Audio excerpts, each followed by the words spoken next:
சித்தர் என்றால் என்ன? ஏன் ஒரு சிலரை மட்டும் சித்தர் என்கிறார்கள்? இவர்கள் யாரை வழிபட்டார்கள்? இவர்கள் சிவனை வழிபட்டார்களா அல்லது விஷ்ணுவை வழிபட்டார்களா? இன்னும் பல கேள்விகள் பல பேரிடம் இருக்கிறது. சித்தர் என்றால் சித்தம், சித்தம் என்றால் அறிவு, சித்தர்கள் என்றால் அறிவு தெளிந்தோர் என்று பொருள். இவர்கள் யாரிடமும் அடிமையாகவும் இல்லை, இவர்கள் யாரையும் அடிமையாக்கவும் இல்லை. இவர்கள் விதிமுறைகளுக்கெல்லாம் அப்பாற்பட்டவர்கள்.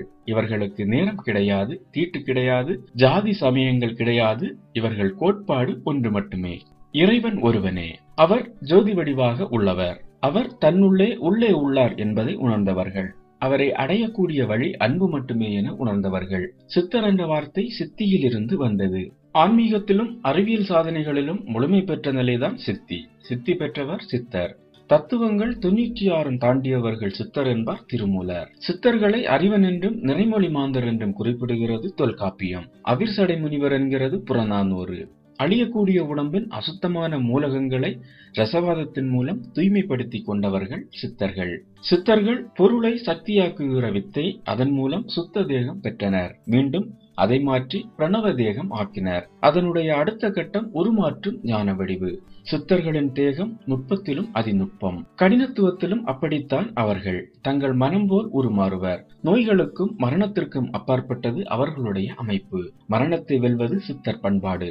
சித்தர்களிடம் அனுபவம், ஆற்றல், எல்லாவற்றிற்கும் மேலாக இறையருள் இருந்தது. உயர்ந்த சிந்தனை உடையவர்கள் அவர்கள். எளிய வாழ்க்கை முறை அவர்களுடையது. அதனால்தான் அவர்களுடைய வாக்கு பலித்தது. காரிய சித்தியில் அவர்களால் பெரும்புகழ் பெற முடிந்தது. சித்தர்களின் வலிமை தூய்மையின் வலிமை. அவர்களின் மன உறுதி ஒருமுகப்பட்டது. வார்த்தைகள் சக்தி மிக்கவை. சித்தர்கள் இன்றும் நம்மிடையே இல்லாமல் இல்லை. நாம் தான் அவர்களை புரிந்து கொள்ள தவறிவிடுகிறோம். பார்த்தால் பிச்சைக்காரர்கள் போலவும் பித்தர்கள் போலவும் தோற்றமளித்தாலும் அவர்கள் தேகத்தில் தனி தேஜஸ், கண்களில் காந்த சக்தி ஒளி தெரியும். தேகத்தில் நறுமண வாடை மிதக்கும். அவர்களை உணர்ந்து கொள்ள இறையருள் வேண்டும். அவர்களை தரிசிக்கவும் உணரவும் பாக்கியம் செய்திருந்தால்தான் அது பாக்கியம். ஆகையால் சித்தர் பெருமக்களை போற்றுவோம். மேலும் வீடியோக்களுக்கு சேனலை சப்ஸ்கிரைப் செய்யுங்கள்.